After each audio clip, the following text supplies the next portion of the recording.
bien-aimés frères et sœurs.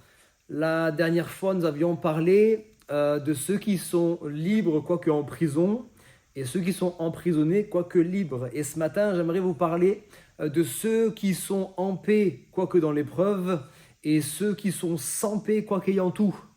Alors, je vous parlerai d'abord de cet homme qui s'appelle Daniel. Et Daniel a été jeté dans la fosse aux lions. Mais alors qu'il était dans la fosse aux lions, encore une fois, à cause de sa croyance, à cause de sa foi, à cause de son obéissance à Dieu, il va être jeté dans cette fosse aux lions. Évidemment, quand on est jeté dans la fosse aux lions, aucune possibilité d'en échapper, c'est la mort assurée. Mais cet homme savait, il était en paix avec Dieu.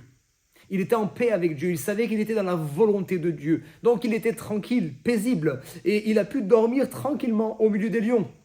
Il a dormi toute la nuit tranquillement au milieu des lions. Et lorsque le roi va venir le lendemain pour demander « Daniel, est-ce que tu es toujours vivant ?» Évidemment, il n'avait même pas un seul espoir. « Daniel, est-ce que tu es encore vivant ?» Et il dit « Oui, je suis là. Je suis là parce que mon Dieu a fermé la gueule des lions. » Il a dormi paisiblement, il était tranquille, il était en paix. Il était en paix bien qu'il soit au milieu de l'épreuve. Mon frère, ma sœur, peut-être que tu traverses cela. Il y a une épreuve dans ta vie, il y a des difficultés dans ta vie, il y a peut-être même des injustices pour l'instant dans ta vie, mais tu es en paix parce que tu sais que Dieu est juste et tu sais que Dieu te fera justice. Tu es dans la difficulté, dans l'épreuve, tu es dans la fosse aux lions, mais tu es en paix. Et puis il y en a d'autres qui peut-être m'écoutent ce matin et qui sont comme ce jeune homme. La Bible nous parle d'un jeune homme qui est venu auprès de Jésus, qui a posé cette fameuse question « Qu'est-ce que je dois faire pour avoir la vie éternelle ?» Alors Jésus va s'entretenir avec lui, il va lui parler de différentes choses et puis il va terminer en disant « Va, vends tous tes biens, distribue-les aux pauvres et suis-moi.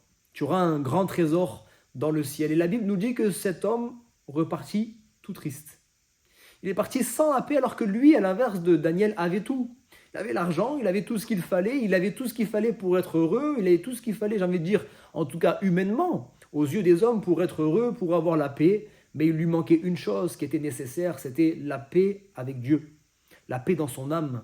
Et la paix de l'âme, elle ne vient pas des circonstances de ce monde. La paix de l'âme, elle vient lorsque justement nous sommes réconciliés avec Dieu, lorsque nous avons été pardonnés de tous nos péchés, lorsque nous revenons à lui alors que nous étions rebelles, alors que nous nous désintéressions de lui, alors que nous marchions sur nos propres voies et que là, nous venons auprès de lui, nous marchons sur ses voies, nous sommes pardonnés et purifiés de tous nos péchés. Alors là, on connaît la véritable paix qui surpasse toute intelligence. Alors toi, ce matin encore une fois, de quel côté es-tu? Es-tu parmi ceux qui sont dans la paix, même s'ils sont dans l'épreuve? Ou es-tu de ceux qui ont peut-être tout ici-bas pour être heureux, mais qui manquent encore de cette paix? Tu peux la recevoir aujourd'hui. Jésus-Christ est le prince de paix. Jésus-Christ est celui qui te dit « Je te donne ma paix, je te laisse ma paix. » Je prie afin que tu fasses cette expérience maintenant. Si tu lui ouvres ton cœur, tu pourras recevoir la paix en ton cœur, malgré ce que tu es en train de traverser, dans le nom de Jésus-Christ. Amen.